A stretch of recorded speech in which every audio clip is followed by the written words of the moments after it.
ঘটনা ঘটার পরে আমার লিটনদার সাথে কথা হয়।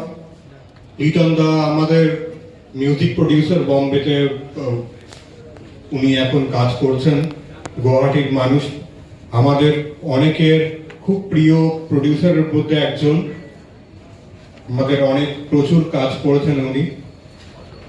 তো উনি আমাদের খবর দেন যে এরকম এরকম অনেক অনুষ্ঠান জুবিনদার স্মরণে অনেক জায়গায় অনুষ্ঠিত হচ্ছে। তো মানে আমারও মনে হয় যে যদি কলকাতায় এরকম কিছু একটা অনুষ্ঠিত হয় তো আমরাও যোগদান করতে পারি, কেননা জুবিনদা মানে আমাদের একজন খুবই প্রিয় শিল্পী। আর এরকম একটা অনুষ্ঠানে যদি আমরাও যোগদান করতে পারি তো সেটা আমাদের জন্য খুবই ভালো হয়। তো যাক, একটা এরকম অনুষ্ঠান ফাইনালি কলকাতা শহরে হচ্ছে আর আমরা তাতে যোগদান করতে পেরে খুবই কৃতজ্ঞ আমি বলতে পারি। তো জুবিনদার সাথে আমার আলাপ বেশ কিছুদিন আগে, 10 বছর আগে আমার মনে হয়। সেই ট্র্যাকটাও লিটনদারই করা। মাজনু বলে একটা সিনেমা SBF প্রডিউস করেছিল।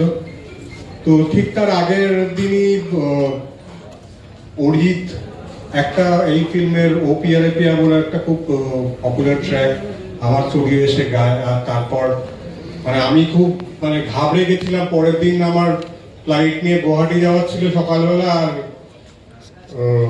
তার আগের দিনই মানে অরিজিতের সাথে আমার কথা হচ্ছিল। মানে জুবিনদার, আমি শুনেছিলাম জুবিনদা খুব মুডি, মানে কি হবে ট্র্যাকটা নিয়ে। তার উপর আমার গানটা লেখা ছিল না, তো এই নিয়ে আমার একটা মানে প্রচন্ড টেনশনের একটা ব্যাপার ছিল। তো আমি জুবিনদার সাথে কথা হয়েছিল। জুবিনদার মানে খুবই মানে কুল ভাবেই কথা হয়েছিল, মানে সেরকম মানে টেনশন নেওয়ার বা ভয়ের কিছুই ছিল না। তবুও মানে জুবিনদার মতো একজন আর্টিস্ট, মানে তখন মানে সেকেন্ড গানটা সঙ্গীত বাংলা আমাদের খুব প্রিয় চ্যানেল ছিল। এই সেকেন্ড গান কিছু মানে চলতো যখন, তখন সে সবকটা জুবিনদারই গান চলতো। মানে আমাদের সবারই প্রিয় গান যেটা মানে ছিল সব জুবিনদার গানই চলতো। তো এরকম একটা আর্টিস্ট। আর জুবিনদার সম্বন্ধে আমরা যেটা শুনেছিলাম, জুবিনদা মানে ভারতবর্ষে তথা আসামে আর কি মানে ওনাকে ভগবান রূপে সবাই দেখতো আর কি। তো সেই মানে কেন যে এটা বলা হতো সেটা আমি মানে জানলাম পরের দিন, যখন আমি এয়ারপোর্টে নামলাম। মানে আমার কোনো গাড়ির কোনো বন্দোবস্ত ছিল না। আমি একটা লোকাল ওই ট্যাক্সি যেটা থাকে মানে ওইখানে গিয়ে আমি একটা ট্যাক্সিকে জিজ্ঞেস করলাম জুবিন গার্গের বাড়িতে। মানে মানে বলতেই আমায় হ্যাঁ আমি চিনি তো বলে আমায় জুবিন গার্গের বাড়ি নিয়ে গেল। এবার ওখানে গিয়ে আমি দেখি যে পুরো পাহাড়ের উপর একটা ব্রহ্মপুত্র বয়ে যাচ্ছে, এরকম একটা স্টুডিও পুরো ফাঁকা। আমি তো ভাবলাম মানে এটা কি ব্যাপার হলো। আমার তো 9:30টায় টাইম ছিল গান গাওয়ার। ব্যাপারটা আমার ঠিক সুবিধার ঠেকলো না আর কি। কি ব্যাপার হচ্ছে, আমি তো আর কি গান ফান নিয়ে রেডি। তখন হঠাৎ একজনকে বললাম আচ্ছা জুবিনদার সাথে আর অ্যাপয়েন্টমেন্ট ছিল গান গাওয়ার, তো জুবিনদাকে ডেকে দিল আর কি। জুবিনদা ঘুম চোখ করে উঠে বলছে হ্যাঁ তোমার সাথে তো কথা হয়েছিল, 9:30 বলেছিলাম। আমি বললাম এই 9:30 তো বাজবে, এবার গানটা আমরা রেকর্ডিং করবো না। বলো আমি তো সকালবেলা 9:30টায় গান গাই না, ওটা তোমার একটু ভুল হয়েছে, সন্ধ্যেবেলা 9:30টার সময় ওই রেকর্ডিংটা হবে। আচ্ছা, তা আমি তো বুঝতে পারিনি, আমি প্রথম তোমার সাথে গানটা রেকর্ডিং করবো। কোনো ব্যাপার না। এবার জুবিনদা নিজে মানে নিজের গাড়ির ব্যবস্থা করে দিল, আমার একটা হোটেলেরও বন্দোবস্ত করে দিল।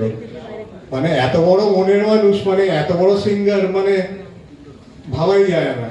তো এই জুবিনদার গাড়ি করে আমি হোটেলে গিয়ে উঠলাম। তারপর সন্ধ্যেবেলা আবার গাড়ি পাঠিয়েও দিল, মানে রেকর্ডিং করবো আমি।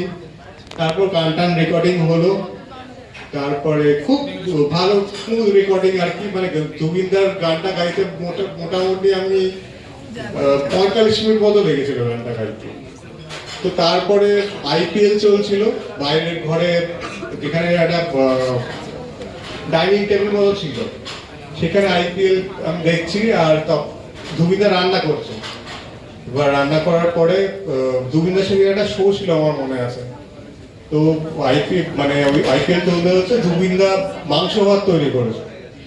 এবার তো আমি বলছি জুবিনদা এবার তো রেকর্ডিং হবে না, এবার আমি যাই, মানে আমার আবার কালকে সকালে ফ্লাইট আছে, আমি কলকাতা ফিরবো। তো বলছে না না, এই তো তুমি ডিনারটা আমাদের সাথে করে দাও। মানে জুবিনদা নিজে ডিনার করে মাংস ভাত সুন্দর। এবার মানে দেখা যাক, মানে জুবিনদার বাগানের লাল লাল লঙ্কা এত বড় বড়, মানে আমি ঝাল একদম খাই না, কিন্তু দিব্যি একটা খুব সুন্দর টেস্টি একটা ডিনার মাংস ভাত খাইয়ে এবার বললো যে আমার আজকে শো আছে, তুমি চলো আমার সাথে শোতে চলো, আমার শো দেখবে। এবার জুবিনদাকে না বলি কি করে, এবার মানে নাছর বান্দা শোতে নিয়ে যাবে। তারপরে শোয়ের মানে অশোকদা বললেন একটা ওই মানে টিম বাস আর কি, সেই টিম বাসের মানে তারপরে দুজন আর কি বডিগার্ড, মানে সব মিউজিশিয়ানরা একসাথে যাচ্ছে, মানে সেটা একটা অভিজ্ঞতা। তারপরে শোতে গিয়ে আরেক অভিজ্ঞতা, মানে সেটা আজকে আর বলছি না, অনেক লম্বা গল্প। তো এই হচ্ছে জুবিনদা, মানে বলছে না রাজা, মানে রাজারও রাজা আর কি। মানে জুবিনদা হচ্ছে এরকম, মানে মিউজিশিয়ান তো সে তো হবে অনেক, মানে সেটা আমার বলার অপেক্ষা রাখে না, কিন্তু মনের যে ব্যাপারটা, মানে একটা বর্ন লিডার টাইপের একটা ব্যাপার, মানে সেটা আর কি, সেই মানুষটাকে আমরা মিস করবো।